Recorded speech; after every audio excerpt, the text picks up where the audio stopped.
Hey, I'm Nick Carpenter. I'm the VP of Art and Cinematic Development over at Blizzard Entertainment, and today I'm super excited to show you guys something that we don't really get a chance to show a lot of people, which is the behind the scenes, the iterative process that we take on at Blizzard. And we go through a lot of different ideas, a lot of iteration when we're coming up with these cinematics. And normally the world doesn't necessarily get a chance to see this stuff. This stuff doesn't make it in the art books, doesn't make it on our website. So this is a really cool opportunity for you guys to really peer inside our process, see a lot of the cool designs that actually didn't make it. And some of them are really, really cool and dear to my heart. And sometimes they end up on the cutting room floor, and that's just part of the process. But in this particular piece, you guys get a chance to see it. So I'm super excited for you guys to check it out.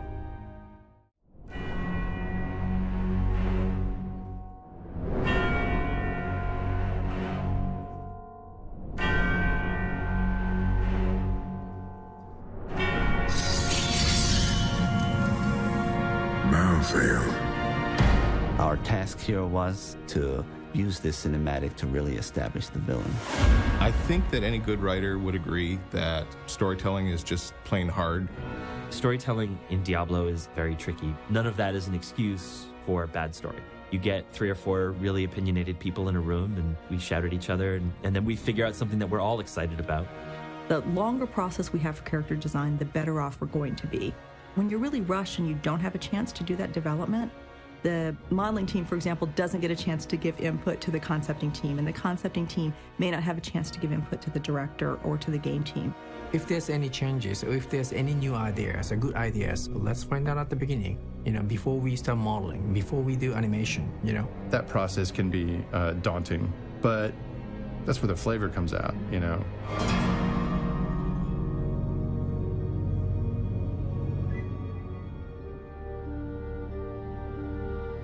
As we were conceptualizing the Diablo 3 expansion set, we had a number of lingering plot threads that we wanted to tie up.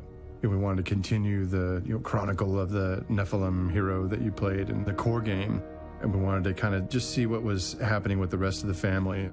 We had to establish our villain for the piece in a way that felt natural and didn't take away the accomplishment of what you had just done, which was to kill Diablo. Our initial thinking was that Imperius would be our bad guy. The original plot of the cinematic was basically Tyrael and some crusaders have shown up at this Tomb of Rakkus.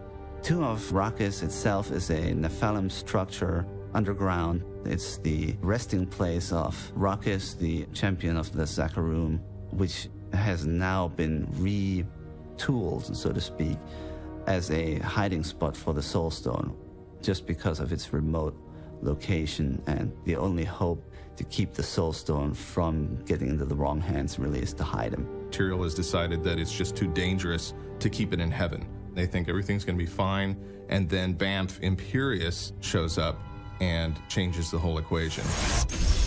Imperius basically called Tyrael out for what he considered his foolishness. You sacrificed everything to be one of them. Was it worth it? And then he proceeded to slay every single guard in the room and beat the heck out of Tyrael for a bit. And what finally happened was that just before he was about to claim the Soul Stone, Tyrael throws out a line, "I do not fear death." And Imperius says something to the effect of, "Well, we'll see." And so this was our opportunity for the introduction of Malthael, the Angel of Death. So Malthael shows up, takes all the souls of the guards in the room, and then together he and Imperius leave Tyrael bleeding on the floor and take the Soul Stone.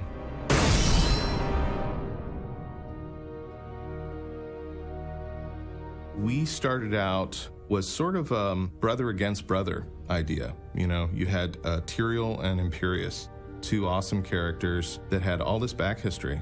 There's a painting that initially ignited some people's imagination. That was this painting of Imperius with bloodied gauntlets. And it's just a very arresting idea. We started to think about, well, Imperius is going to come for the Black Soul Stone. That's the mechanic that we're going for with the plot. But what if he also takes some time to really exact vengeance on Tyrael, who he considers to be a traitor? This is the angel that ripped off his wings and joined the mortals. And so it just seemed natural that Imperius would take a moment to really relish in Tyrion's demise. We did want to almost kill Tyrion or make him to the point where he was almost dead. And most of the cinematics or the storyboards at that point contained an enormous amount of blood that was going to be included in the cinematic. He was going to be bleeding, possibly from his nose or even his mouth or other parts of scrapes or cuts on his skin. We need to make that not only look as realistic as possible, but also blend into the performance that we were trying to get from the character, an emotional performance that was going to be very, very hard to maintain. From a technical standpoint, we looked at doing the blood in a couple different ways. We could involve the effects team and do it as a fluid sim splashing onto the metal, but there's a lot of computation to this. There's a lot of iteration time that's lost. But in that instance, I think it created the right level of emotionality that we were seeking.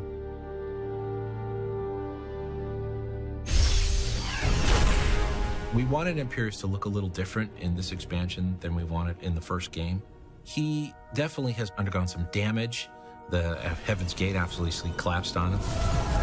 So his armor, we want to progress in the sense that it had all this wear and tear, all this dent.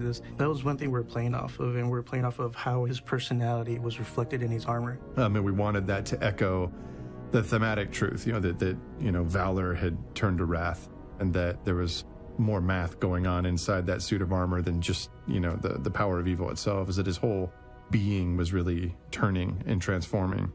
And Imperius by nature is a very reflective character with giant bright wings. He's an angel, and when we looked at it from a lighting standpoint, we're like, okay, how do we get a very bright character to sit into this world now that is supposed to be full of shadow and darkness?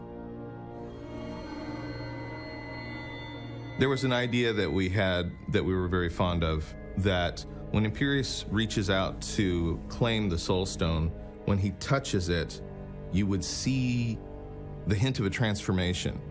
The idea is that it would be very dark, he would be largely a silhouette, and as he touched it, that silhouette, all the points on his helmet would just elongate slightly. So some spiky things coming out from the shoulders, and then the face or the helmet started to deform. Sort of much more demonic looking. His eyes would slant inward. He'd get much more of a sinister look on his face. We didn't have a lot of time to accomplish it, but we definitely wanted to suggest that it was going to start happening. One of the challenges that we had to deal with was, why doesn't Imperius just kill Tyrion? That was a question that just kind of kept popping up. He can't kill Tyrion. We need Tyrion in the story. Tyrion's a very important character in the universe. It was something that we just danced with for a long time. Brother, why? Imperius was going to have this second in command who was helping him out, and that was this mysterious angel of death, Malthael. But having two villains in a 4-minute cinematic really was dividing our focus, and it sort of was like Imperius and Malthael were competing with each other for who could be the coolest. That was the other thing. We were introducing this great villain, this great new character, Malthael, the Angel of Death. So sinister looking, really awesome. He has a great entrance, and then he basically has nothing to do after that. He stands there for half the cinematic and just nods his head or something, And that kind of stuck in our craw too. It was just like, gosh, he's such a good character. I wish there was a payoff for him in this cinematic. Imperius was sort of stealing his thunder. And we really talked about the motivations between the two characters, and we felt that Imperius's motivations were very similar to Malthael's. And that's where we decided maybe Imperius really isn't required. Maybe he was less of a character than we thought. Maybe we pull Imperius and we make it Malthael, the Angel of Death, come to claim the Black Soul Stone. All of a sudden, everything just kind of fell into the proper place, because Malthael doesn't have anything personally against Tyrion. Tyrion is descended purely from angels. He has no demon in him like all the residents of Sanctuary. So Malthael's goal is to wipe out humanity, but it is not to wipe out Tyrion. Tyrion is like a bug to him, basically. It just made much more sense that Malthael would maybe have a moment with Tyrion, since they know each other from back in the day. But ultimately, he just discards him like a rag and goes on to claim the Soul Stone. Once this idea of Malthael becoming the main villain came into play, those problems were solved. And you just had to look at the value of that and say, we should make this change. And we got very excited about the idea of, an expansion with the Angel of Death as our big bad.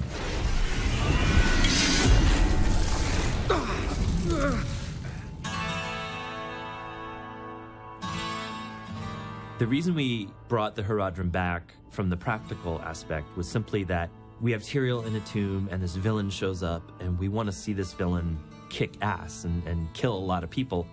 So who's he going to kill? And who would Tyrael be there with? Is it a bunch of angels? I mean, the angels are impressive and great characters, but I don't think we would feel quite that menace from Malthael if we see him kill a bunch of angels. And so the question is, well, who are these guys? At one point we talked about having them be Crusaders, which was the new class that's being introduced in the expansion. And, how great is that? We get to see the Crusaders in action in a cinematic. That didn't last very long because when we realized that Malthael was going to slay every single Crusader in the room, it started to seem like not a very cool way of introducing a new player class. So we backed off of that, and for a while they were just guards, anonymous guards. And then the idea of them becoming Haradrim emerged. This was an order of human warrior mages that Tyrael created long ago to help him do things on Sanctuary, like hunt down the primevals and all of this. So we realized he could restart the order, and it just seemed to make sense that he would get these mortals back on his side and help him with the Black Soulstone and finding a place to hide it. Tackling the Haradrim as a kind of an emergent faction again in the franchise was interesting from the visual standpoint. It kind of felt like we needed something a little other than a bunch of kooky-looking wizards. We needed kind of guys that had more of a martial feel, like they could, throw a punch as much as they could throw a fireball. We had these reference images they give us, and there were these mage characters who had lion-based Haradrim Guard armor. And they had this whole lion head and the paws, the mane, the whole 9 yards. So from there, it's how it progressed into what you see in the game now. The Haradrim went through many different revisions where we started to pull off that armor, leave various portions of the armor on just for a little bit of show, but became much more looking like sort of like a wizard or a warrior wizard, has some sort of deep dark secrets, but isn't as armored up and beefy as the original character. They would all be very tough, badass guys, but of course, fighting the Angel of Death is pretty impossible.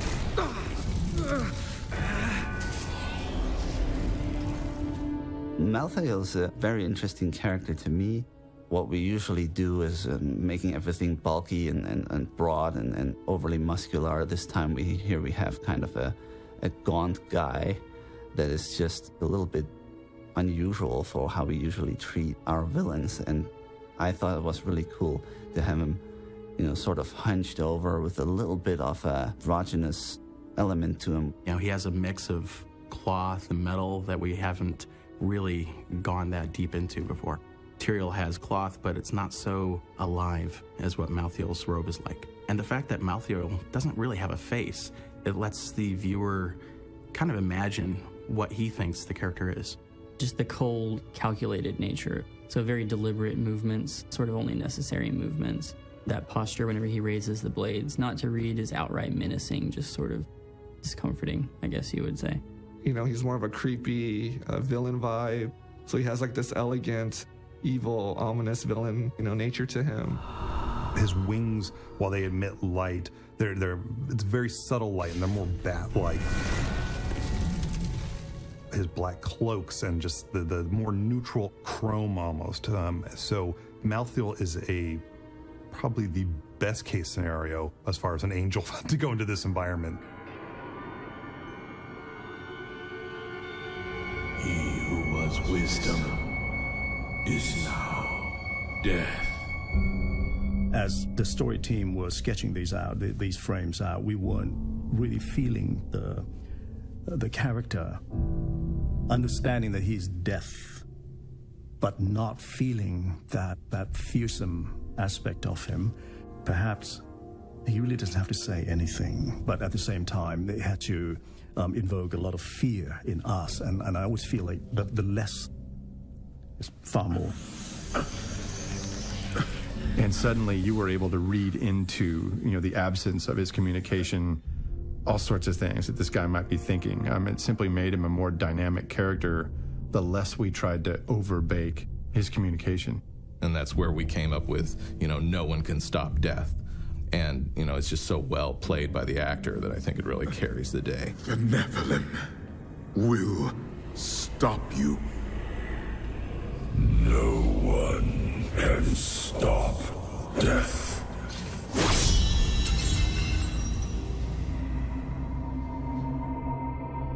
So Malthael has this power to kill people from a distance and to basically suck their souls out of their body. First step would be the body would mummify and kind of dry up, shrivel up like a raisin, and then the soul would leave the body as the Haradrim would fall to the ground. During that pre-production process we worked on so hard, the effects department helped design some of the ideas in the game, and the soul-sucking effect is the primary example of this. The director's words were, I want to see something different, something we've never seen before. We looked at many of the different types of footage that we've seen in some of the blockbusters that have come out in the last couple of years, and we tried to step away from that or come up with some variant that was different. In this case, Eric Grimmenstein, one of the artists here on our staff, came up with a great idea, which is the soul-sucking effect as you see it now. I don't even think Mark realizes this, but the soul-sucking effect is actually based on something in D3. There's a character that they call Shadestalker, or it's also called the Shadow Vermin. Basically, this is a guy, like Smokey type guy that crawls on the ground and attacks you. I really like that guy in the game. It's one of those kind of minor characters that never was a big thing. I've actually gone through 3 different techniques for how to form the soul itself. A lot of that has been just playing with different ways of emitting the particles, different ways of controlling how they move around and sticking versus just flying around and, being loose fluid. He had really done his homework, and his basic idea was that we would treat it more as a fluid sim than a vapor sim, which was very exciting just because it was different. What you'd expect if you're going to see a ghost effect is a lot of mist and gas and, vapor and all that sort of thing. But the idea that you could also incorporate a fluid quality to that so that the soul actually gets ripped out of the body of the person, and as it falls, it actually splashes on the ground and then reforms itself as it's being dragged back towards the Angel of Death. I mean, it just seemed like a fresh take on that idea.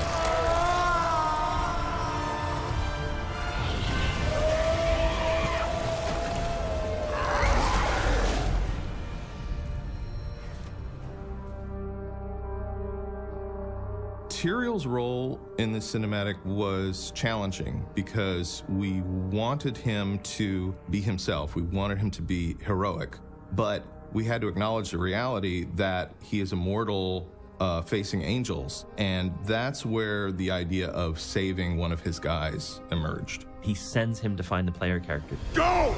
Find the Nephilim! And the unspoken part of that line is, while I stay here and die so that you can get away to alert the Nephilim. People were, a little taken aback that we had written into the plot that he had kind of sacrificed his power on behalf of mankind, and then he would literally become immortal and, take on mortal flesh and failings and weaknesses to better identify with them. But I like the idea that we finally had a heroic character that wasn't necessarily the hardest hitting guy in the neighborhood and was willing to provide that kind of personal sacrifice in order to help the player characters win, and defeat evil.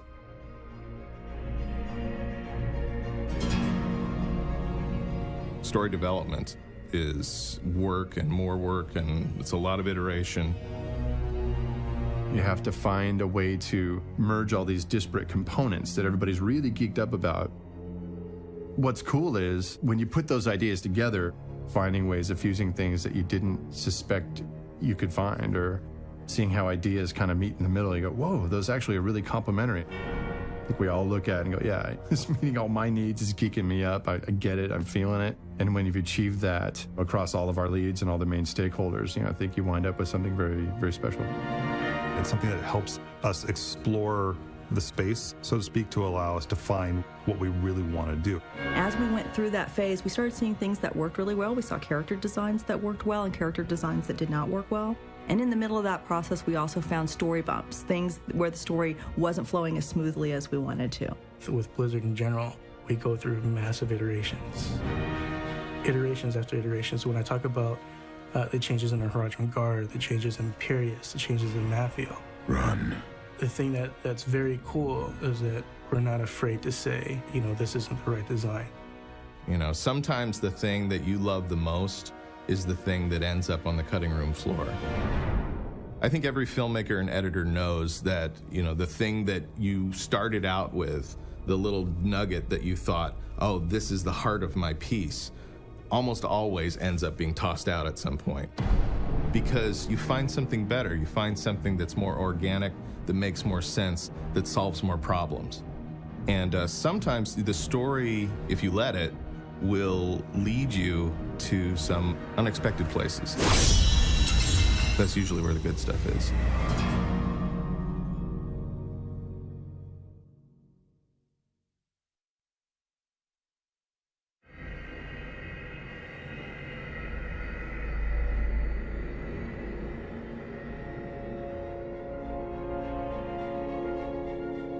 Hi, I'm John Haidt, production director here at Blizzard on Diablo 3 Reaper of Souls.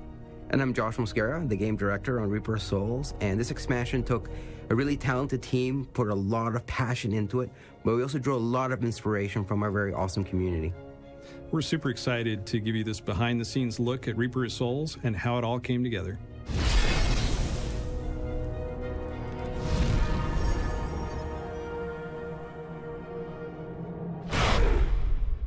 So Reaper of Souls introduces a brand new setting to the players, the city of Westmarch, which is like the gothic and military powerhouse of the world of Sanctuary. And from a development standpoint, it presented a really interesting challenge because this is the first time in a Diablo game where we have a fully randomized urban environment. The team did a fantastic job at making the city of Westmarch come to life. Westmarch is such a beautiful and believable city that I think you forget that it's completely random. And we'd like to share with you a little bit of the unique approach that we took in creating this. The Angel of Death has sent his Reapers to Westmarch, and they're slaughtering innocents in the streets.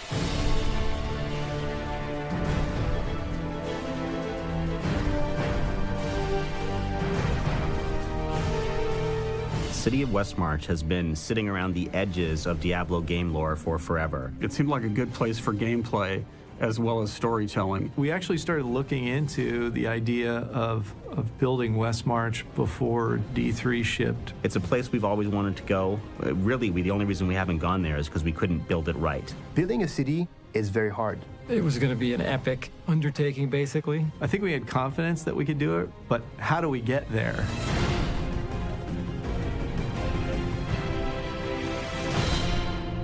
When the player arrives in Westmarch, this once grand power has been almost instantly overrun and almost completely destroyed by Malthael, the Angel of Death, and his forces. The city is one of the most powerful organizations on the planet, and yet they were completely unprepared for the supernatural assault. He's basically unstoppable for normal people, and it takes a Nephilim, or you, the player, to be able to stop him.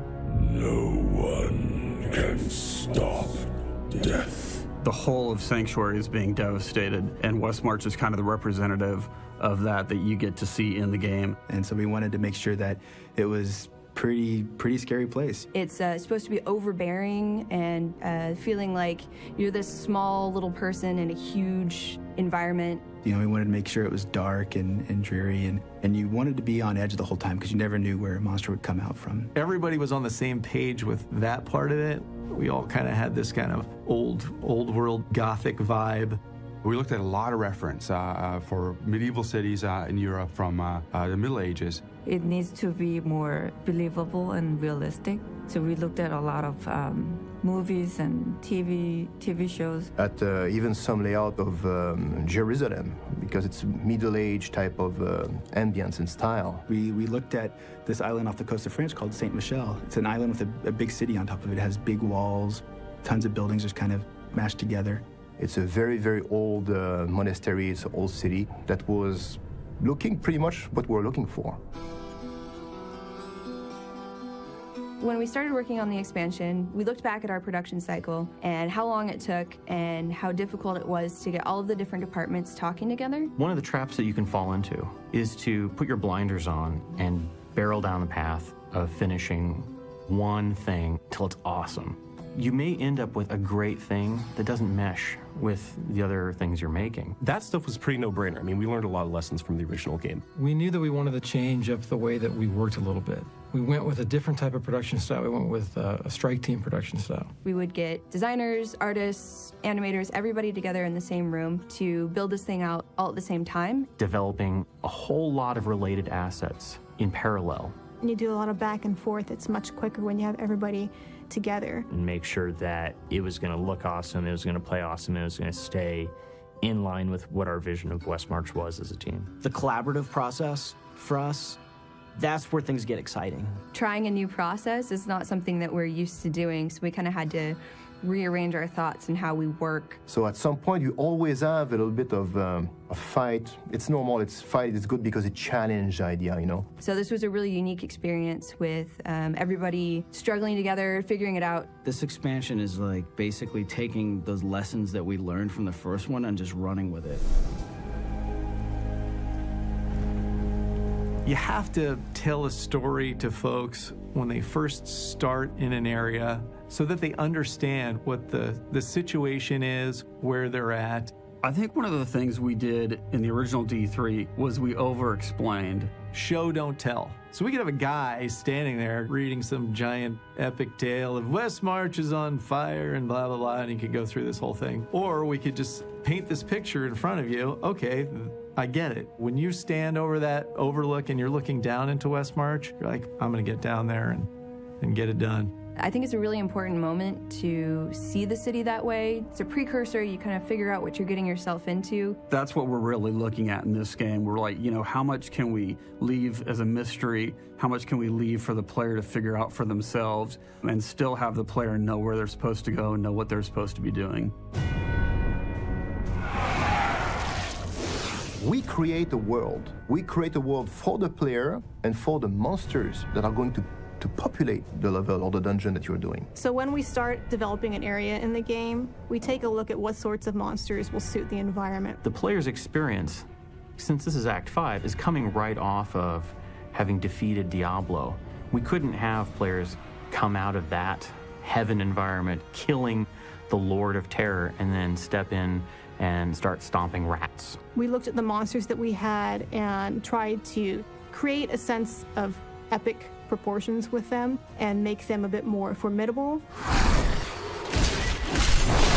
It's important in a game where a monster will only live for 3 seconds on screen before you're killing it, that its visual is striking. To do that, we wanted to differentiate their silhouettes pretty strongly. You want to see at a glance, this is the ranged character, and this is the quick melee character, and this is the guy who's going to res people. We always talk about gameplay first, and it's important that you get that quick read right away.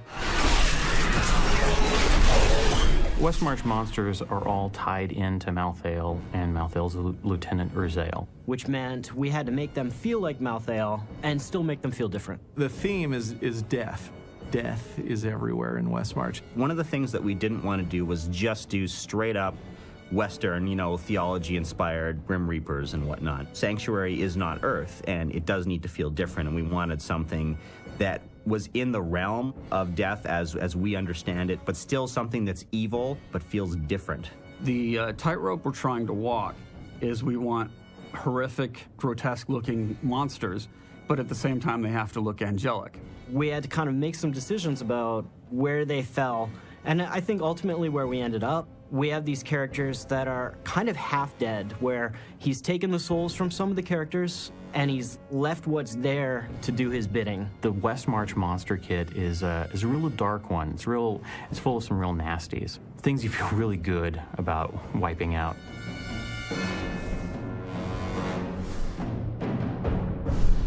One of the challenges in making a city is trying to dial in something that feels realistic, that does feel like a city, but still fits Diablo gameplay. From the very get-go, we sort of want to hit a bigger city, a sort of more metropolitan area than you've ever seen in Diablo before. I wanted to make sure it wasn't just like a bunch of square city blocks. We wanted to make it so that it felt more natural. There was a more organic flow to some of the streets. You want to go through buildings, you want to go down dark alleys, you want to descend stairways, you want cities that are multi-level. So when we started working on layouts, we realized that we all had to pretend to be city planners because everything had to make sense, how the roads met each other, all the spaces in between buildings, the buildings themselves. And one of our best tools is gray boxing. Gray boxes are basically just rough geometry to kind of represent what you're shooting for in the future. Very, very simple geometry in there, just so we can play it, we can say is this working or not working. Costs us very little. We could iterate on it very quickly, make big decisions that cost us minutes instead of weeks. And I think that was very important in helping to figure out the sizes for the city. So we spent a lot of time, a lot more time than you would think, dialing in the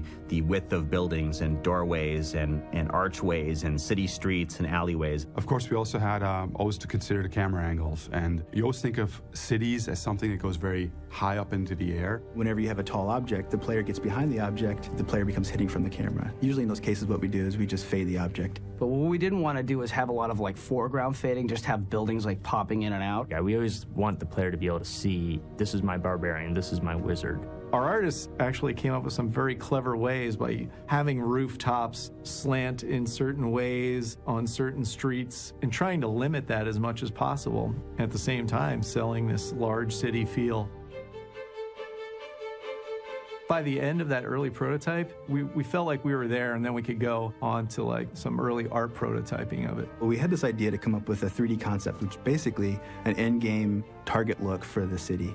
And we would apply those concepts on a texture sheet, so we can easily draw it on a model. So we did that. We put some lights in there, we put the concepts directly on there. And then we dressed it up with props, things like crates, barrels, all that fun stuff. The whole process was going faster and easier, and making changes was easier. And it turned out, hey, we like this look, we like the way this is going. But also it helped us figure out that we had way too much wood in the city. It just started feeling like a village, like, oh, you're just sort of strolling through a village. And that was definitely not the feel we wanted for West March. So we had to continually strip out things like wood and bushes. They always had to have that edge where it would feel like people had lived here, but I don't want to live here. We included a little bit more stone to it, and it absolutely started moving towards a more metropolitan feel. Which is very apparent in a medieval city, is everything is stone. I mean, everything is literally stone. And we went back and forth a long time over that, actually. Finding that perfect ratio of wood to stone was a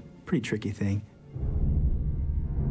Probably one of the biggest lessons that I took away from the vanilla game into going on West March was just the randomization. In D3 vanilla, the exteriors were not random. We had a philosophy behind that. We wanted people to have a certain amount of predictability. But on reflection, we decided that we got more out of having random environments anywhere we could. Having a random layout lets players experience a game in a new way every time that they roll it up. This was the kind of the edict for the whole game. In fact, anytime we think about building any kind of level that's not going to be random, no, it's going to be random. Figure out a way, because this city would have been much, much easier to build if it was like a custom city. When we first started doing this, we found it was really hard. So the way our system works is we build all of the game on squares. And inside that square holds an appearance. Appearance is basically the geometry. It also holds marker sets. Marker sets are the things that hold lights, vectors. So when those squares meet up against each other, those are different scenes. Throughout the game, they're all just different scenes that are pieced together like a big puzzle piece. And every scene has a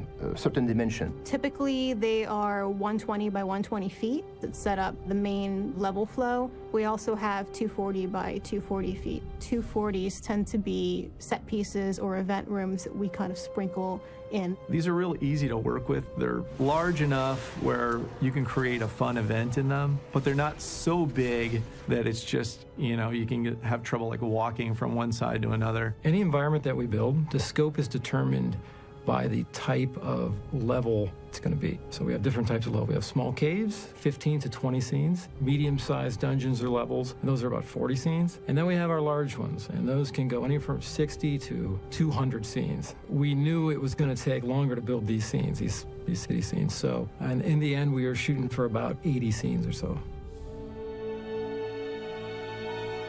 Every square inch of that city had to have tons of buildings. We wanted to make each city block feel different. To do that, just the physical manpower of getting that accomplished meant that we had to go to a component system. Breaking down a building into basic pieces. So we have like the first floor, the second floor, the roofs, and then add-ons. Add-ons are basically just things like doors and windows and chimneys, things that go on top of the buildings. Well, not every building is the same shape and size. So we had to basically create a very complex library of assets, lots of different versions of, different bases and things like that. Once we kind of had a basic plan of how we were going to build the components, we needed a quick way to visualize it and see if it was even going to work or not. So I remember when I was a kid, I had this mix and match book, and each page was divided into 3 sections. I thought that would be an interesting approach for our buildings because it would allow us to quickly see what a roof looks like on another type of building. And then you can put these things together in any combination of ways, and suddenly like the building feels like a different place. And when we go random, any of those scenes can roll next to the next scene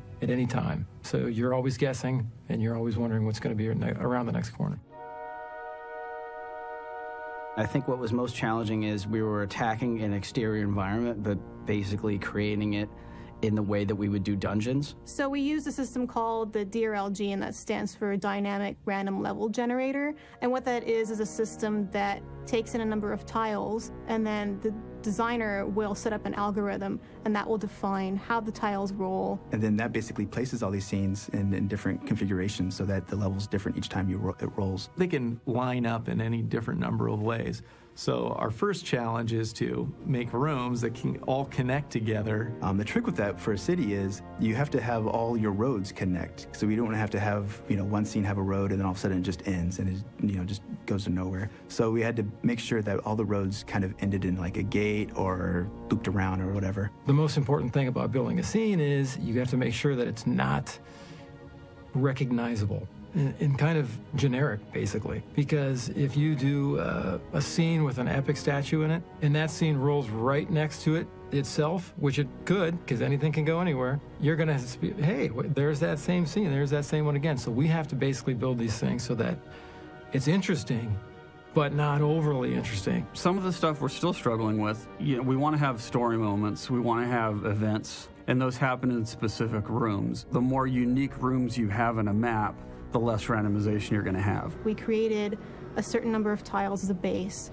and then we went back in and layered on top of that a number of unique tile sets. Once the area is defined, we decide, given the size of the space, how often we want interior rooms to roll. In this process, we decided that we needed a lot more sub-scenes and interesting focal points when you're walking, so it's not just big, boring city. You can spend a lot of time in something, and no matter how cool it is or how much you like it, it still gets kind of stale after a while. One of the ways we handle that is doing things like cellars or interiors. So you go through a door or a portal, as we call it, and you're in a different world. I want to add that feeling that there could be a lot more to the city, that like it could keep on going beyond the area that you're in.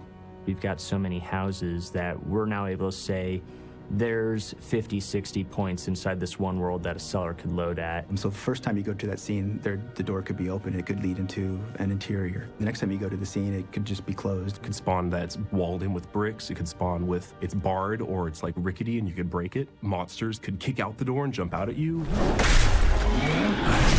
Beyond like each one of these scenes, then we go in and we set up all of these different components within the world. We use a system called gizmo distribution, which will drop down anything that's clickable, whether it's a chest, corpse. We put them all over the world. When the game rolls that dungeon, it places all these things in the world for you. But it doesn't mean that it will roll. It's more of a spot that we predefine.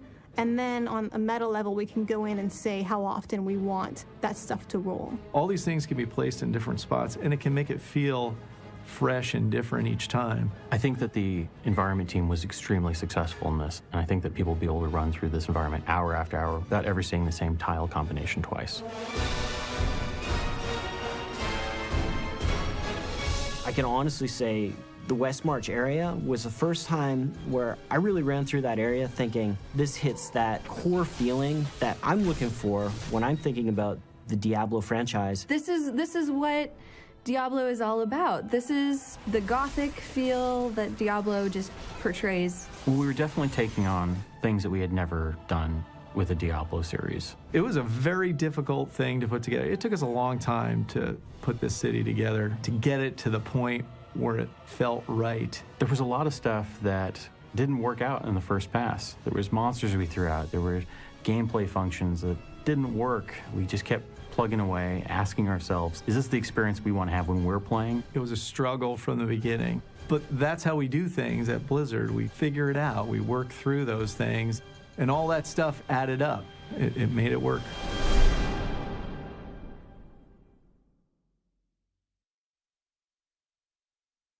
Music is a really key element of Diablo. I think everybody can remember the first time they heard the guitar strum at the beginning of Diablo 1. And since then, music has done a lot to really provide the tone and the feel and the atmosphere of our game. When we first get to see the game on the screen, there's no sound. And when Derek and his team drop in the sound effects and the music behind it, it's like a whole new game for us. And you realize how much the emotion and the tone and the feel of the game is dependent on that music. So we're really happy to share with you Derek Duke and his amazing sound team and some of the wizardry that they've put behind the sounds in Reaper of Souls.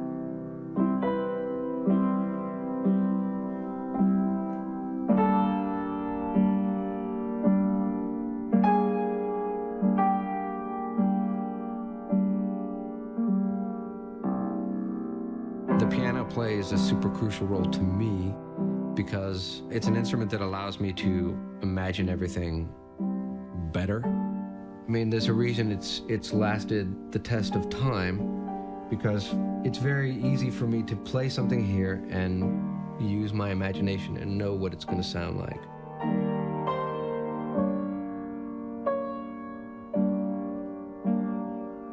Things that inspire me the most are the game. Like, there's the story of what's happening and just all this artwork in the game, all this history being written. In my mind, it's a very real place and it's very, very real events, and the fact that there's a musical score to that, I guess, that's where the suspension of disbelief comes in. So that you've got on the solo violin and the piano, and then the orchestra comes in. It's really pretty and emotional when you hear the version we did in Seattle.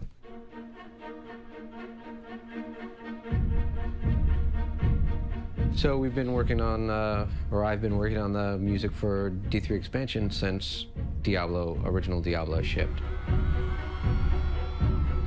I met with Brian Kinnergan, the lead writer, and Kevin Martin to talk about story points, what we might want to focus on, a little bit of a post-mortem and where we're hoping to go, some of the broad strokes of what we thought, what their ideas were for the expansion and what we'd like to do. When we started on this expansion, I think some of our key goals for the music were to evoke the different mood and the different feel and somehow tap into the fact that you are now fighting death. When Diablo 3 ended, it ended on a high note. The angels and the humans were going to work together and bring light back to the world and fight the demons and the forces of darkness, and everything was a bright, brave new world. Well, when we started the expansion, we wanted that to sour very quickly. We wanted to go for a much grimmer, more tense feel. People being slaughtered in the streets, there's death everywhere. We're really trying to tap into the gothic horror feel and make sure that we stay in touch with Diablo's dark roots. That was about the time when they started moving the sound designers to embed with Team 3. The opportunity presented itself for me to have a place over there as well, so I moved from my office in the sound department, our central development area, to a room actually sitting on the team where I'm creating the music for the Diablo 3 expansion right there in the middle of the whole team. Having them embedded on the team means that the audio in general and the scoring in particular are a really deeply embedded organic part of the play experience.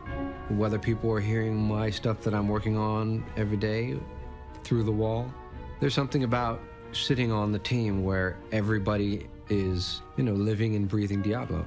We're all there and everybody's focused every hour of every day on that universe.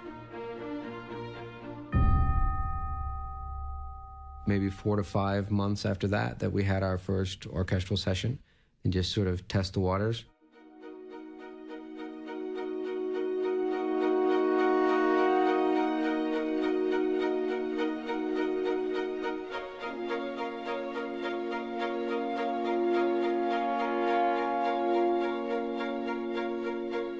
My name is John Kurlander, and I'm the music recording engineer and mixer for Diablo 3 expansion.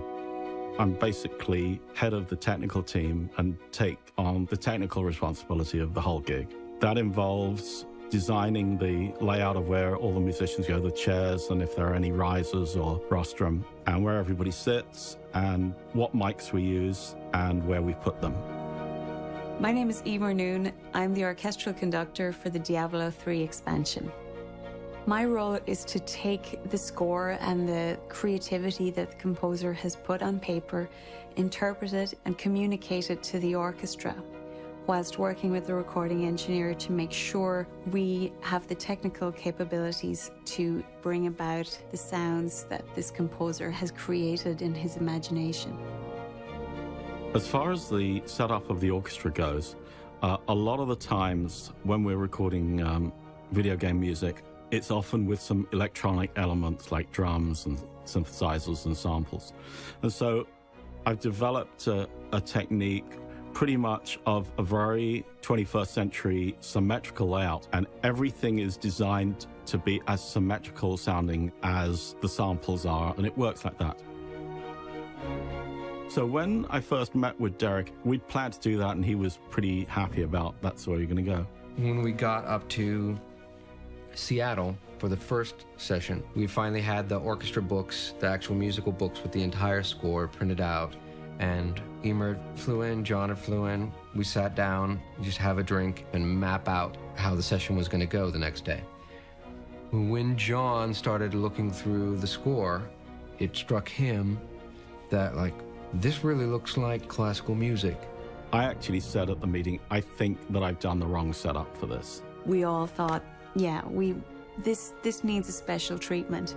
We're going to go very old school with this. He had this idea maybe we should record the orchestra a little more like we record classical music. We hadn't set up anything at all yet, so we could change it, and we changed it to a very legitimate classical setup.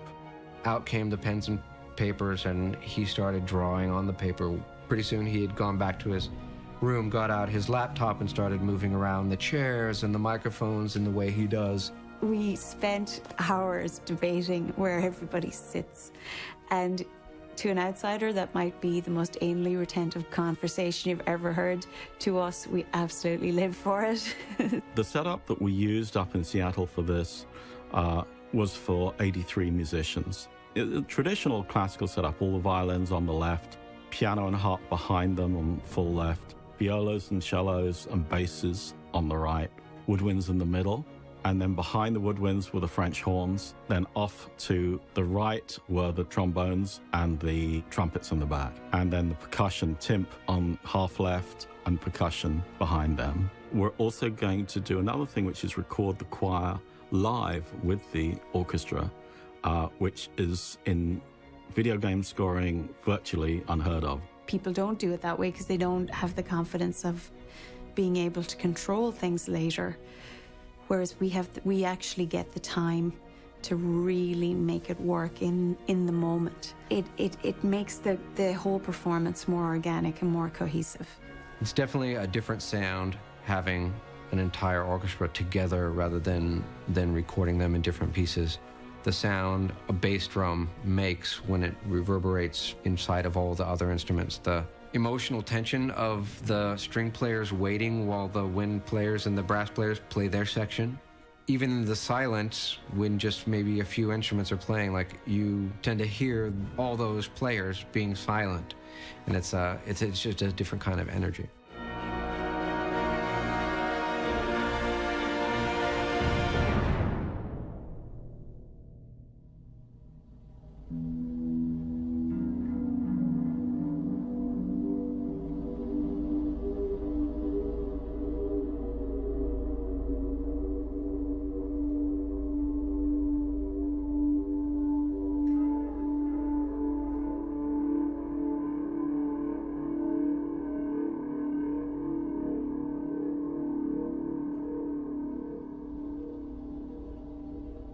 Blizzard uses a very iterative process in making its games. And so, in that same vein, when Derek gets home with these tracks, he'll add instruments that maybe weren't practical on the orchestra stage. Everything from his modular synthesizers to some incredible toys that Joseph Lawrence brought over, and they're like the greatest mad scientists in the world, creating these other-worldly sounds.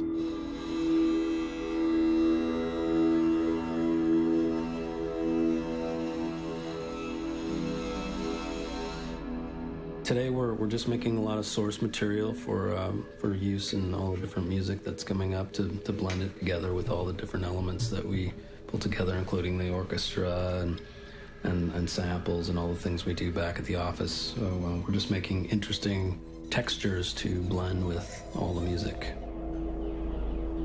When I do the work for the orchestra, there's some of that music where I've left holes in this frequency range where it's like, okay, there's no brass during this place because actually there's an intention to fill it with a little more of the electronics or processed sound.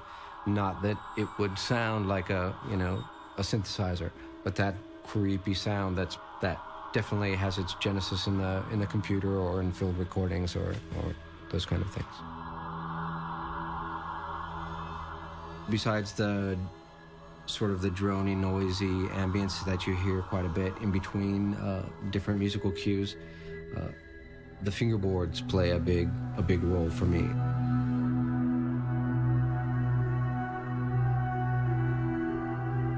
This is the Madrona Labs sound plane. It's all wood. This is a wood veneer covering some sort of surface that's way beyond my technical knowledge. What I've always liked these things for is experimentation and not relying on specific muscle memory and shapes that, my tendency if I go into the keyboard, my hand makes certain shapes, so I'm always making those same shapes with my hands, playing the same music. So I want to make sure that if I have an idea in my head, I have that worked out either before I come to the keyboard so that my fingers don't influence what I'm thinking of.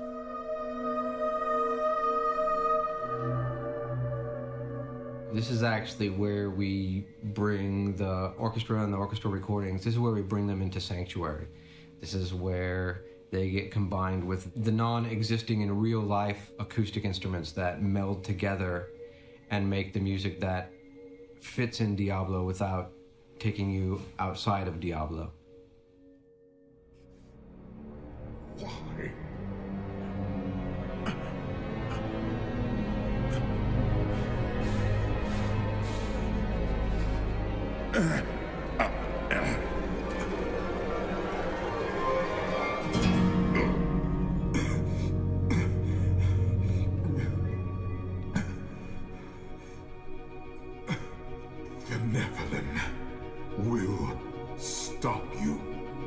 Derek and I have had a really collaborative relationship. He will invite me over to his office, usually on a weekly or bi-weekly basis, and we'll have new things for me to listen to.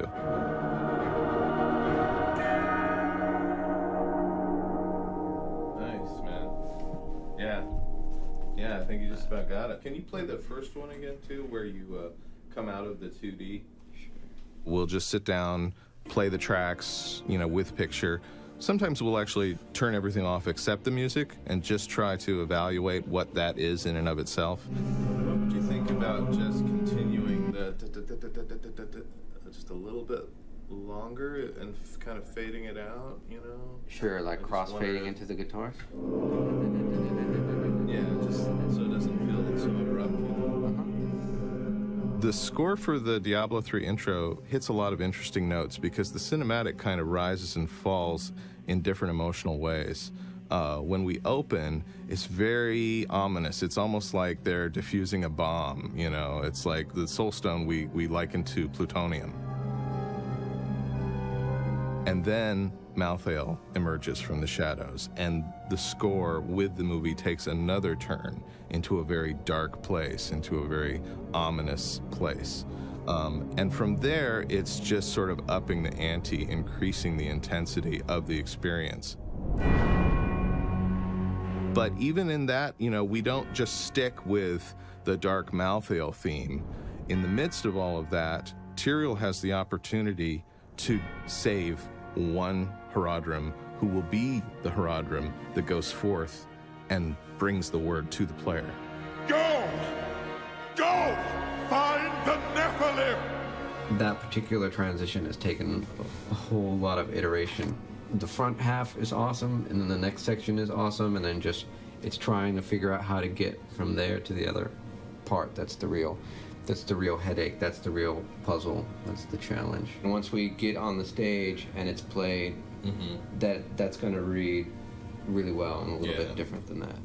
I had been having some thoughts, like after initial conversations and meeting with Mark, that we really wanted something to propel us forward. And he was specifically mentioning that, you know, in regards to the intro cinematic, and I had been wanting that for the game, for something to propel us forward, something that we could come back to, that we could build on, something that would drive us. This feeling of inevitability, that you were going to come to this end, you know, no matter what you did, that Tyrael was destined to face Malthael in this context. So Derek started playing around with ideas for how to make that kind of theme work.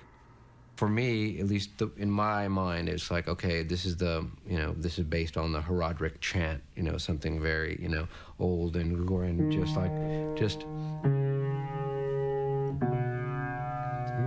so just you know, this simple descending line that just keeps going. So, and then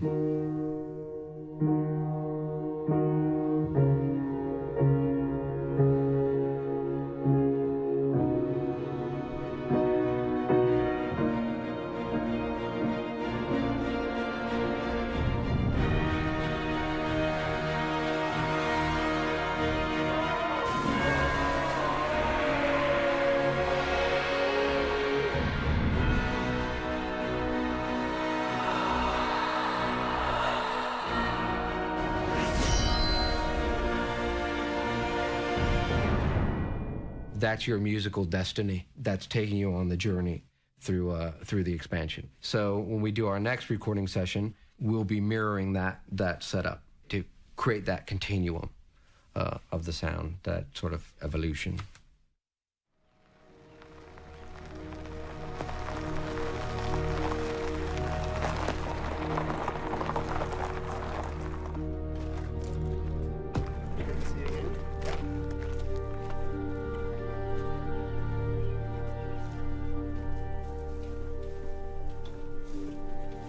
Blizzard Entertainment is, I think, very unique in that it's so core to everything we do, gameplay first. It's all about making the kind of games we want to play ourselves. We also treat the music that way. This is the music that we want to hear in the game that we would want to play ourselves.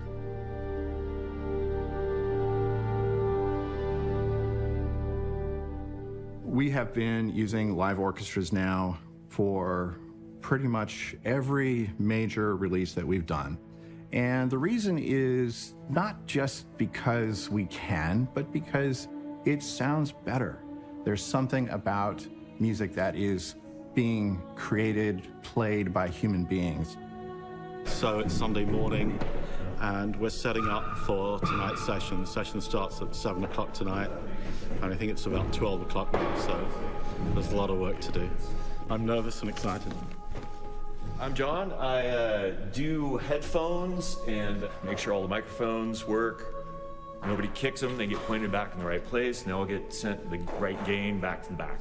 So I'm kind of the stage manager out here, jack of all trades. My problem I'm solving right now is usually I'm kind of down in the middle of the floor, so everything kind of spider webs out from the center.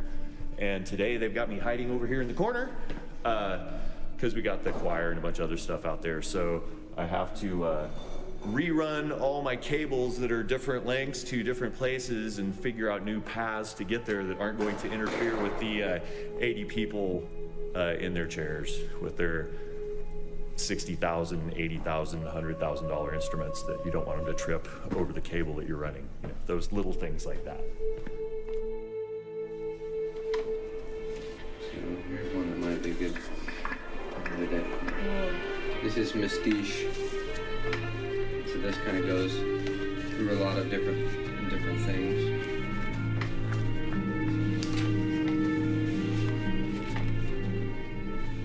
Derek has come up with a lot of unique articulations and alternate ways of performing on the instruments that you don't normally hear. So Emer and Derek are now going over each one page by page.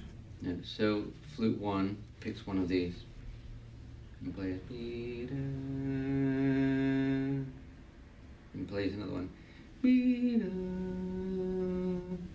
and plays another one. And So they choose any one of these in any order they like. The most important thing with the players is that they choose it and they commit to it.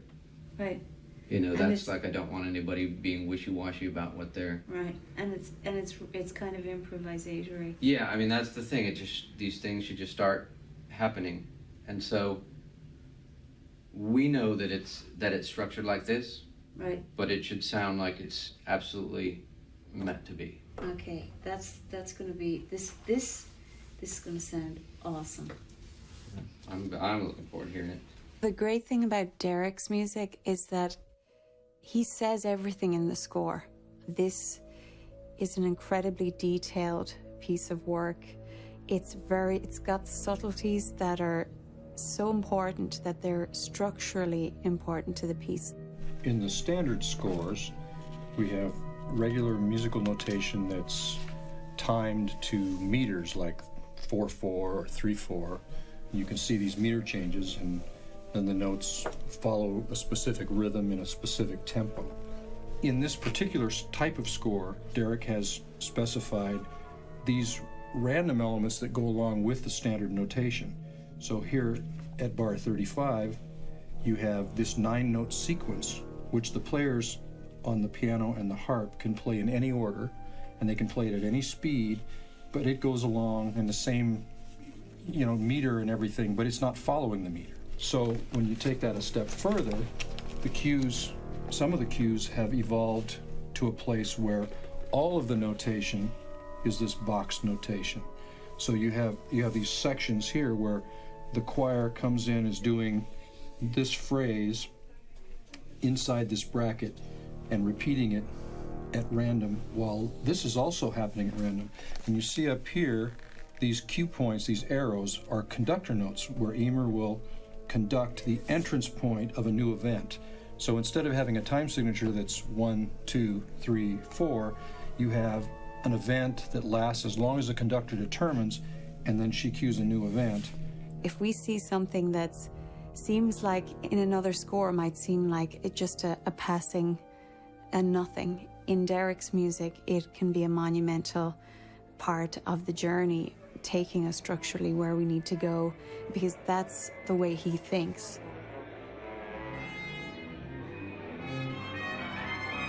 This is a very exciting time for us because I think that this expansion is just inherently more expressive, more musical. And you've probably sat in the audience in a musical performance and found yourself transported. And video games now do that. This is, I think, the very definition of art. And video games very much are art. They are experiences, total sensory, immersive experiences. By composing this music very carefully and very deliberately, and by working with Emer and John Kurlander, the scoring mixer, and then all these just amazingly talented musicians, we can wring every last bit of story and immersion and experience and effect out of this gameplay. It is June 16th at approximately 6:25 p.m. on our very first day of recording. Are we ready? We're ready. Russell? We're here. Whatever happens, there's some great music happening tonight and tomorrow and the day after that. I haven't grown my beard yet. You have to grow a beard. That's part of the game. I see that. Part of the requirements. Some of you were here last fall around Halloween where we did the first session of this. So again, This is all done, aside from our cinematic we'll be working on tomorrow, is all done without click. This is all about making the most of what you guys bring as musicians to this project, so appreciate all your efforts. Thank you. Just strings first. Joe Rob. Thank you.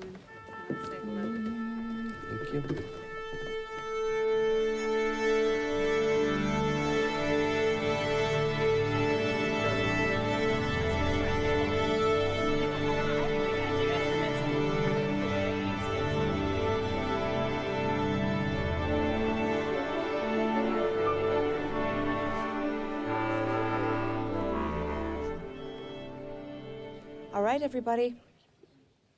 So I'm going to give you bar 1, and we're in on bar 2, brass. Ready? This is take 1. Ah, that's works. Okay, this is take 1.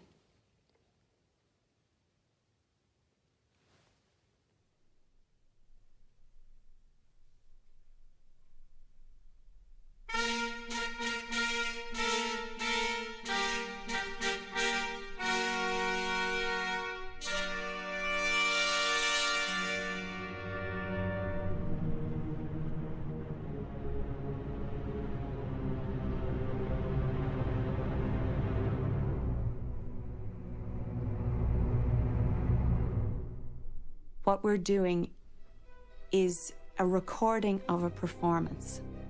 You may as well be on stage. You may as well have an audience. It's a recording of a performance. So yes, it makes a huge difference. It's more of a joy. It's more complicated.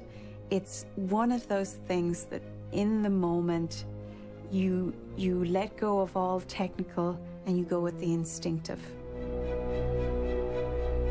We knew that the nuances and the level of detail had to be there, but also that it couldn't be constricted or restricted by a click track.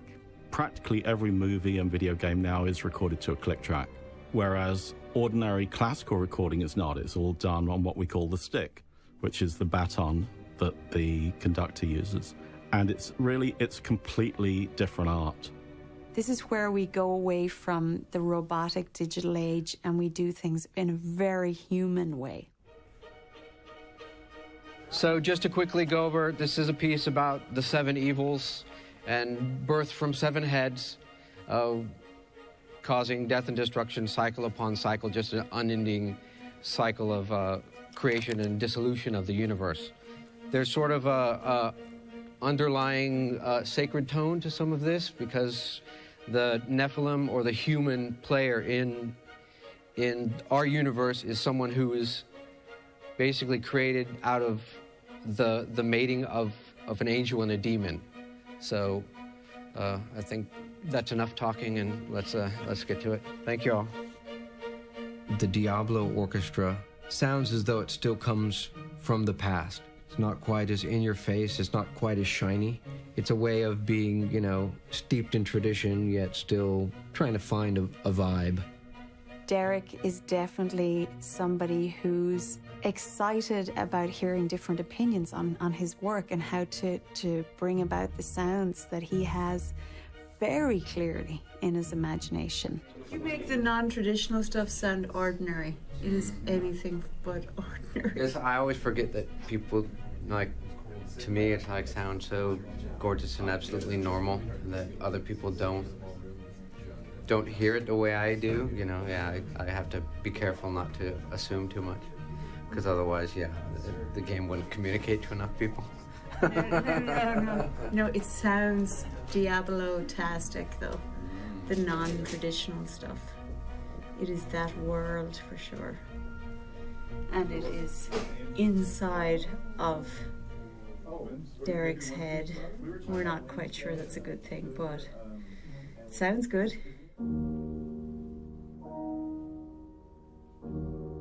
A lot of the music that Derek has written for this expansion is more intimate, if you will, than the last round we did with Diablo 3. He has the confidence compositionally to write large, expansive thoughts that are slow and slowly developing over time, but have an incredible payoff.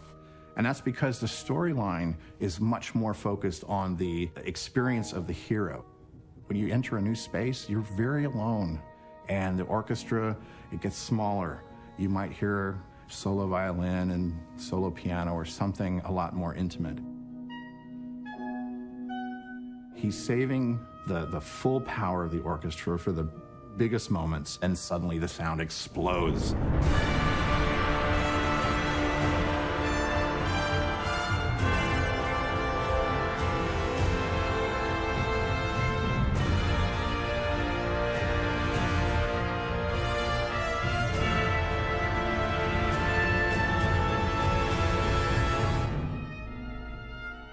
End of day 2. They're little black dots in front of my eyes, but of course they're musical black dots. It was a long day, a great day, a worthwhile day, and we did some really weird stuff.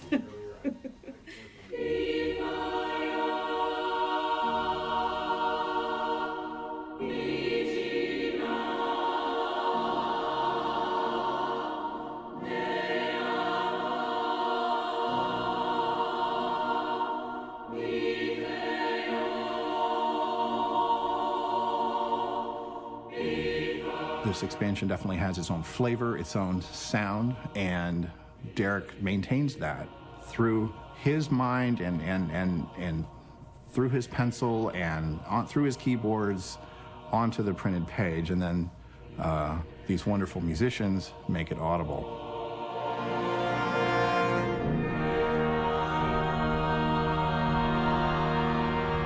Derek's idea of recording the score in this way was very daring, and it's something, as I said, that is not usually done for video games.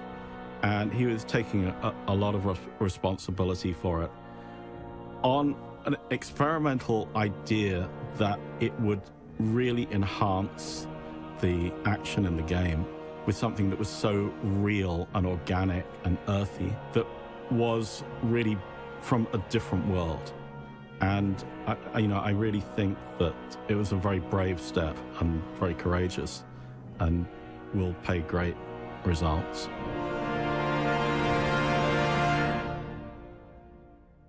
So that's day 3, first night, choir and orchestra. Got it tuned in, dialed in, and it's really exciting. Everybody's really happy with the way it sounds. I am also happy. So that's a good thing. 2 more days. Choir and orchestra, then all the pickups, separate percussion section, different things to mix in with the cinematic.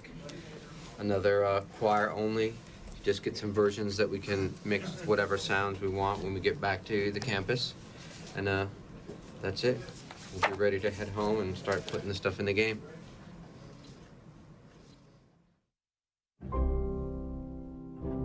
It's kind of interesting how this process evolves with this team, and it starts out with a team of 1, that's Derek, and then it expands out a little more where he might tap myself or Jason Hayes or Glenn Stafford for a melody, for a character or an event. And then suddenly we have a room full of musicians, and we've got Emer conducting them, and we have John recording them, and then we come back home and it's back down to 1 again. And what's cool about that is that Derek provides that common thread that, in the end, makes the soundtrack to this game sound cohesive. It fits the singular design and art direction of the game in a way that happens best when this wonderful group of people rally around one idea with a musical director, Derek, who he keeps the faith. He makes this thing into what he imagined it to be, and you wind up with a soundtrack that belongs nowhere else but with this game, with this expansion, with this franchise.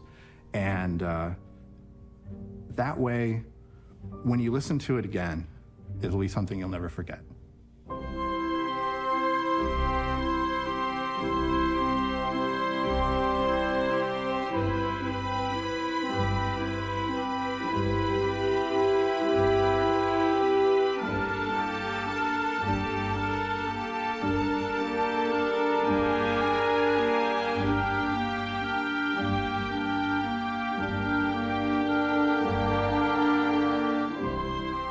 yes, I am making the music that I want, that I want to hear in the game. Yeah, obviously, because there's no other way. There's no other choice.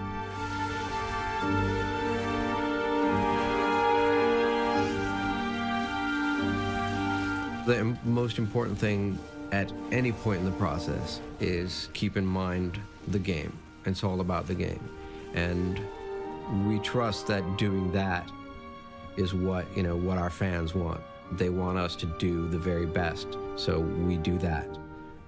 That's what's given the music the potential to be as great as hopefully it is when all is said and done and actually the players have it in their hands on their screens.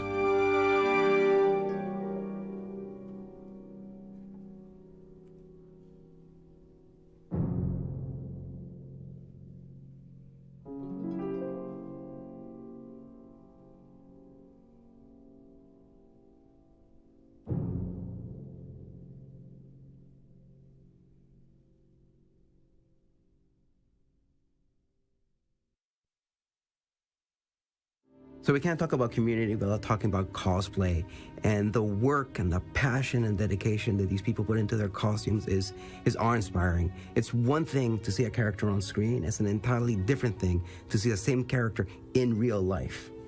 I had no idea how much work went into these costumes.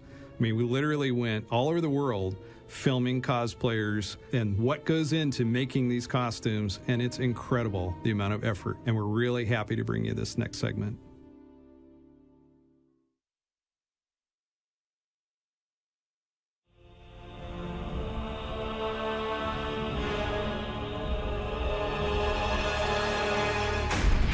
Diablo was my first gaming love.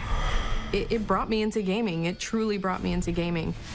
I was a Diablo 2 player, so I was really excited for the new game. It was the perfect game to play cooperatively with my friends. I still get cravings to play. I know many people who create great costumes from Diablo 3. I'm able to find people who share my passion with me and also love the characters I love, and I think that's the best and the great aspect of the community.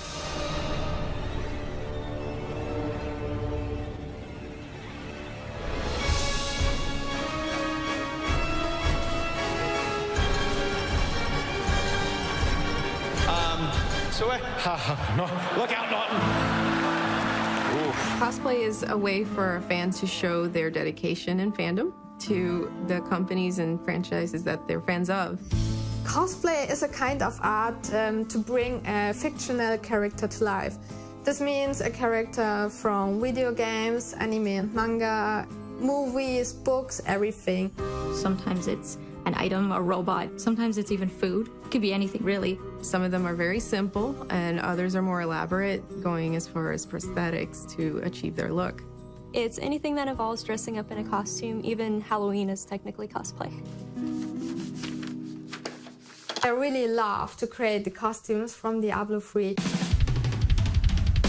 I won a costume contest at Gamescom with a Diablo 3 costume. Bye-bye, Gamescom! My favorite piece I created from Diablo 3 is a sword I call Glowey's Gift. It's from the variant artwork from Wei Wang, alias Glowey. It's a pretty big sword, and I really love it because it has a lot of details and it's pretty big and massive. My favorite Diablo costume that I've worked on so far is the wizard that I made last year. I have a couple costumes in the works right now, and I'm kind of eyeballing the Demon Hunter. The Demon Hunter is just completely badass. My favorite is definitely my heavy Demon Hunter set. The entire thing was hand-tooled out of raw leather. It's not plastic, it's not even cloth. Everything is leather except for the pants. My favorite Diablo piece has to be the Mistress of Pain. I debuted it several years ago at BlizzCon. It was an adventure to make, an adventure to get to California, and very, very much my favorite. Decision-making on a costume, it has to work for me physically and imaginatively, I have to be drawn to the design as well. So in the example of the Mistress of Pain, She was so grand and she was horrifying but beautiful. For me, a lot of times it's characters that I play or that I love the design. And I'm sure a lot of cosplayers play a character or they see a concept and all of a sudden it clicks. They're like, I have to make that. Usually something catches my eye and I just sit there and fixate on it for a while. This is Legendary Weapon Valinir that I made to go with my Priest tier set. This is what I made because there was no way I would ever get this in the game. It's completely artistic instead of trying to think about what will win a contest or get the most attention at an event. I decide basically on the reference art. If a reference has many details, a big armor, a big prop and everything, I say, I want to make you. You see, pretty huge, pretty bulky and pretty raw, massive. I love it. My favorite part of the cosplay process is once you've decided a character that you want and that excitement, you start researching and then you start planning. And I often can talk about hours, just like ideas. How am I going to do this? What am I going to do? What material? How am I going to make this thing attached to my back? These huge wings or whatever it is. I gotta say the hardest part of the costume was actually the spider legs and the abdomen. The mechanics of the legs, how it was going to be held to me and how it was going to make it across the stage without falling to bits. Assembly for the costume took a greater part of a year. It was a lot of taking it to work with me. At the time I was a flight attendant, so I was taking parts of the costume with me on the plane and actually sewing on the plane to get this costume done because time was of the essence. Lorraine Torres is the grand winner, the Mistress of Pain. It was incredibly rewarding to find out I won. I actually burst into tears the moment it was announced, and you couldn't even see it because my mask was absorbing the tears, so. How do you must feel great, right? Yeah, very good. One of the most, hands down, incredible moments, yeah. For me, the most rewarding thing is actually getting to meet the developers for the games that I make the costume for. And just seeing their reaction and how appreciative they are is so fulfilling. I love it so much. Some of my favorite moments are the times that I spend backstage with other cosplayers because you have the newcomers who are really nervous and you just try to talk them down and reassure them. Then you also had the vets, so you could sit there and talk shop the whole time, talk about techniques and just trade stories. Convention day is probably the worst day and the best day for me. Best because I'm showing off the costume, but worse if I'm not done with something, which is usually the case. Cosplay is pretty exhausting. The prop I wore at BlizzCon had about 10 pounds and I carried it over 10 hours. I wanted to participate in the costume contest and also in the dance contest. The only proof that I was on stage was a video on YouTube. I had to totally black out, and in spite of that, it was pretty nice because I managed to wear this costume at the end. We as cosplayers make enormous sacrifices just to give other convention goers like a show. The steps involving design with a costume, you have to start out with drawing. This is before you touch fabric, before you even buy anything. Just sit down with a piece of paper and figure out how this would happen in real life. After that, it's a lot of scouting of materials. Is it better to use fiberglass or is it better to use some leather? And then, of course, pattern making, which is a huge deal. They don't make patterns for this kind of stuff that cosplayers make. It takes a lot of time. It's grueling and it's, it can be annoying, but it's such a huge payoff when you do it. Everything fits together properly. You're not wasting material, which is a big deal. And then finally, it's just straight up construction and getting things done. And that's where a lot of cosplayers, end up in the final countdown, so to speak. We literally put blood, sweat, and tears, I kid you not, into each of our costumes. And you ask any cosplayer that and they'd be able to tell you the exact same thing. Usually my workspace is pretty messy, and when I'm in my full work mode, you are even not able to see the ground of my room anymore because everything just lay around. It's very unorganized and very dirty and stuff. Honestly, I use my entire apartment for my workspace. I try to keep everything really nice and tidy, but it definitely takes over my apartment when I get started. A lot of times I'll start on the table with the best intentions, and then it will start to sprawl across the entire living room. By the time a costume is done, the house is pretty much destroyed. A warning for whoever lives with a cosplayer, just be prepared for the mess. They're not doing it to upset you. We will eventually clean it up.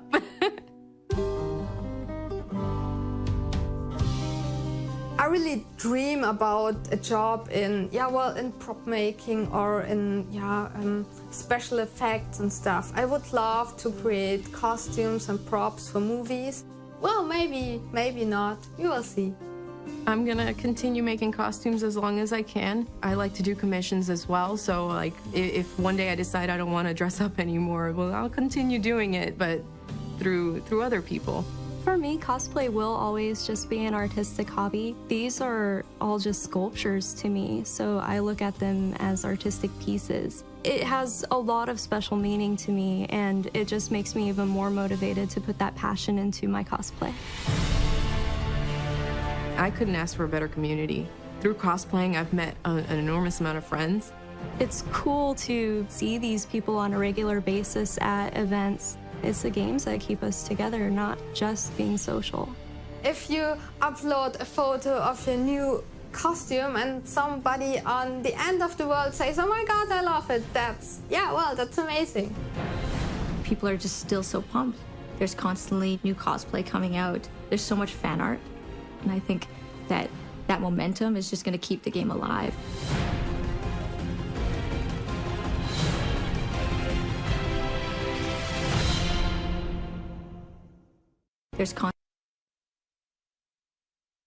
So one of the fun things about making an online game is the global community that grows up around it. And in particular, the streamers are a very vocal and an energetic group. The passion they have for the game, I think, is infectious on so many levels. I think our first exposure to them is actually watching their streams, but in the clip you're about to see, and we get to know them, and we get to see a lot of the sort of great work that they're doing from a charity standpoint. That it's just fantastic to see that enthusiasm they have for the game, the passion, and the way they're inspiring other gamers and players. I think it's cool that they just kind of put it all out there. They're not afraid to get in front of a camera and bring people in to play the game with them, and even inspire each other. So this next segment is all about the streamers. Really cool event. It's going to start at 8 a.m. It's actually pretty nice. It's really nice. I always end up managing to break records, and the reason why I'm able to. I was the biggest Diablo 2 man. I waited so long for Diablo 3, and when it came out, I was like so ecstatic. Yeah! When Diablo 3 came out, basically the first few weeks, I didn't get much sleep because I was playing the game so much. If it wasn't for Diablo 3, I probably never would have started streaming. The reason why I stream Diablo 3 is because it's just a much more powerful medium to reach out to people, to connect with people, to have fun with people, and also at the same time raise money for good causes.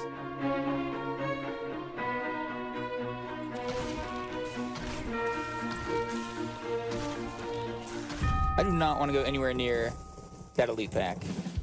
That is, I'm sorry, Mikey and Noble, that's up to you guys. I'm just gonna hang out back here. Streaming is something that has been blowing up lately. Live streaming is where someone plays video games with their screen being shown to anyone who wants to watch. You actually have an audience checking in on the internet. Typically, we'll also have a webcam on there so they can watch the person playing the game. They can just go on the website and they will see me play, and they will actually stream the video. People all over the world come and see like your funny commentary, your gameplay if you're really good.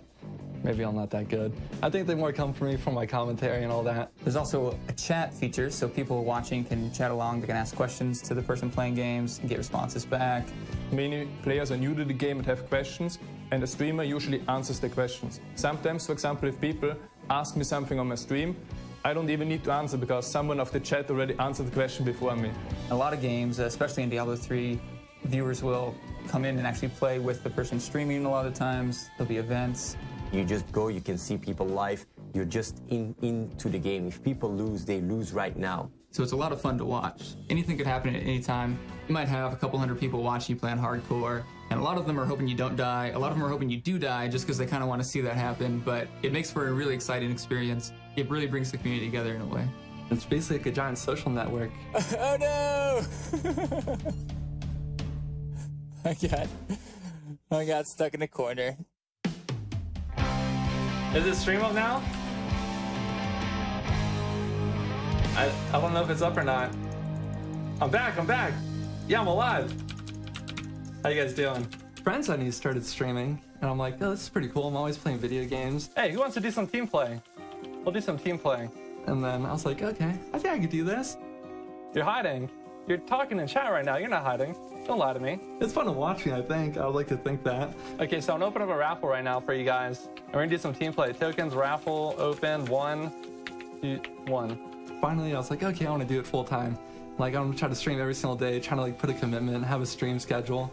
And it just blew it from there. I got like so much support and all that, and my stream's grown. What's up, Gomez? How's your night, man? I met people online that, you know, live close to me, and I met up with them, and we're close friends now, like Archon. Yoshi, come here. Yoshi and me rest a little bit. She likes to hang out here and torment my other dog, Akina, who's scared right now, hiding upstairs. Hey guys, how's it going? What's good afternoon in German? Guten Afternoonen. When I met him, like, he was doing like a giveaway on Twitch for like 1 billion gold, and like people on my channel, they're like, yo, go check out this guy, he's giving out 1 billion gold. I'm like, what? When you start streaming, it's really hard to get viewers. No one knows who you are. No one has a good reason to watch you. We did whatever we could to make the stream more entertaining, to be as helpful as we can for viewers. Diablo 3 really lends itself to events and giveaways. Welcome to Inferno Friday. This week we have giveaways. That's it. We just have a ton of giveaways. So I like went over his channel, I entered. I'm just like streaming, and everyone's like, mods, you want to like get away, you trolls? I don't believe you. And then they're like, no, you really won. I'm like, what? I won? Holy what the yeah! Oh my god! I like did a victory dance around my room, like, yeah! I'm like, upgrades. And I met Archon that way. I'm like, we like went on his Mumble, and I was talking to him, you know, I won the giveaway, and he's like, oh, where do you live? I'm like, Las Vegas. He's like, me too. So I'm like, that's pretty sweet. And then, yeah, we've been friends ever since, so it's super cool. Oh no, oh no. Oh, damn it. No. Ah, I died. You really died? Yeah. Oh, look, you guys were telling me to go quicker. I'm like, slow and steady. You were right. To my surprise, I've formed real friendships on Diablo 3. I have people that, beyond a shadow of a doubt, I call my friends. I would trust them with anything. We've met up in real life with a lot of them. And it's really cool to see this community grow where people identify themselves as viewers of a specific channel. And people want to hang out with other people in the community just because they both watch the same channel. I met people all over the world, so that's really cool. My name is Philip Carbon. In-game I'm known as Moldran. I'm studying business administration at the Vienna University of Economics and Business. I started studying because I wasn't sure if I'm always going to be able to have gaming as a full-time job, but currently I'm looking forward to make this my full-time job. And there are already many things where I can combine my business knowledge with gaming. Studying economics helped me a lot with the auction house in Diablo 3. I was able to make many guides, how to use it effectively. I'm gonna share this with you. I'm gonna show you quickly how it works. Diablo has always been a game where it's interesting to find legendaries, to identify them, and it's really fun if you do that in front of 2,000 viewers. For example, people can also tell you, okay, this item is good, this item is bad, I want this item, and then you can directly sell it to them. I think more so than other games on Twitch.tv, a community grows a lot more organically in Diablo 3 because it's so easy to help each other. It really facilitates that. All the items can be shared. It really quickly became viewers were donating items to the channel, and then we could use those items to give to other people, and it just becomes this hub of people helping each other out, really. I think the biggest reason why I like to do it is I like to help people. Like a lot of people like uninformed about like what's happening in the game. They don't know like how to build the characters. They don't know what to do.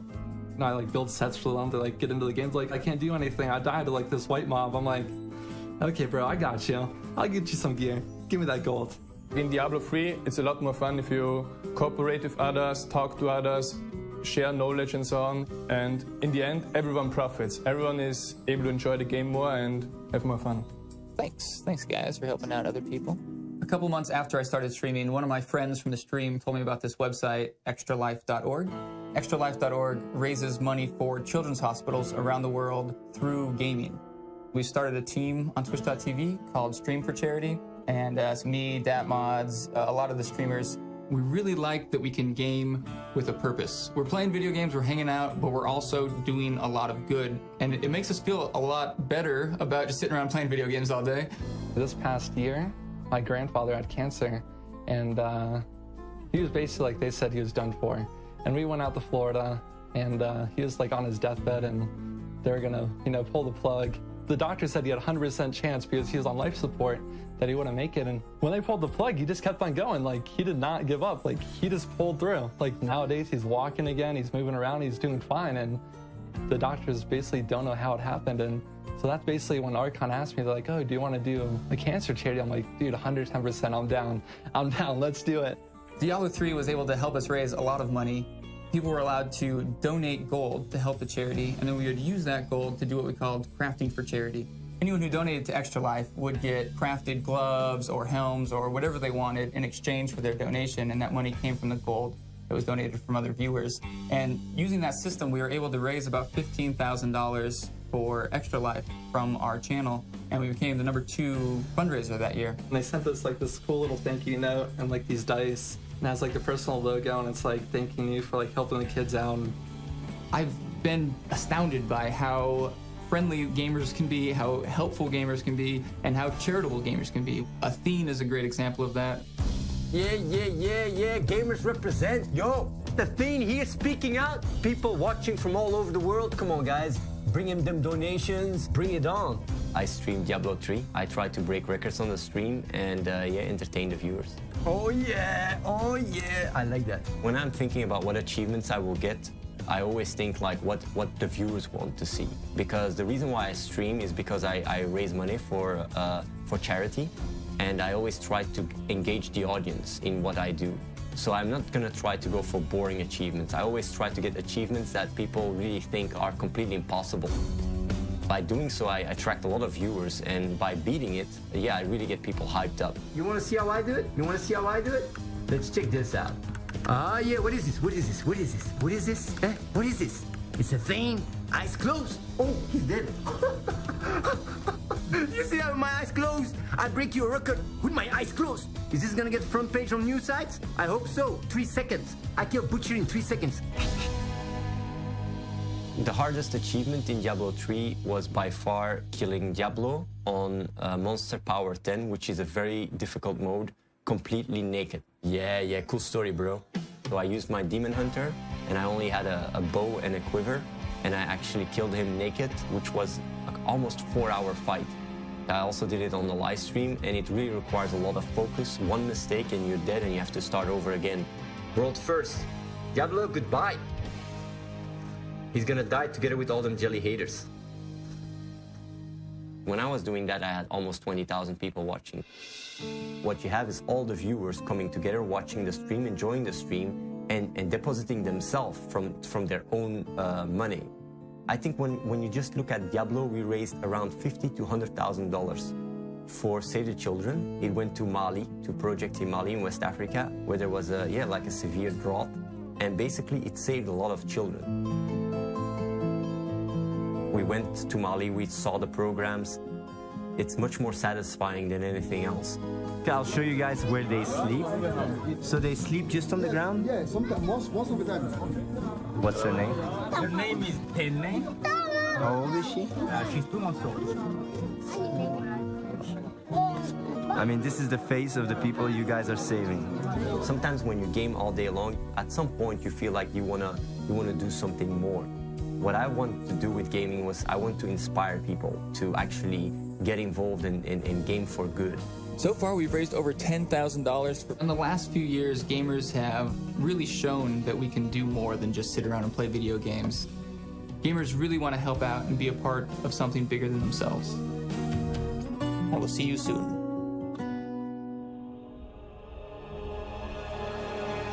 Honestly, my favorite part about Diablo is just interaction with people and just that whole social atmosphere. I think that's the biggest part of it.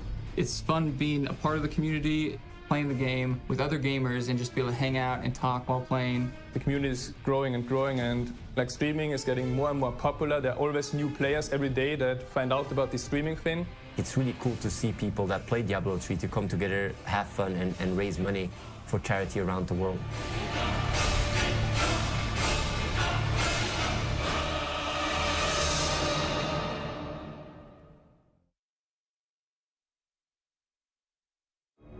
On behalf of the development team, we hope you've enjoyed this behind-the-scenes look at Diablo 3 Reaper of Souls. We want to thank a really dedicated team. They have poured blood and sweat and tears into making Reaper of Souls come to life, and the passion really shows through in the clips you just seen. And to our community, you've played the game, you've given us your feedback, we've listened, and we hope you like what you see. See you in Sanctuary.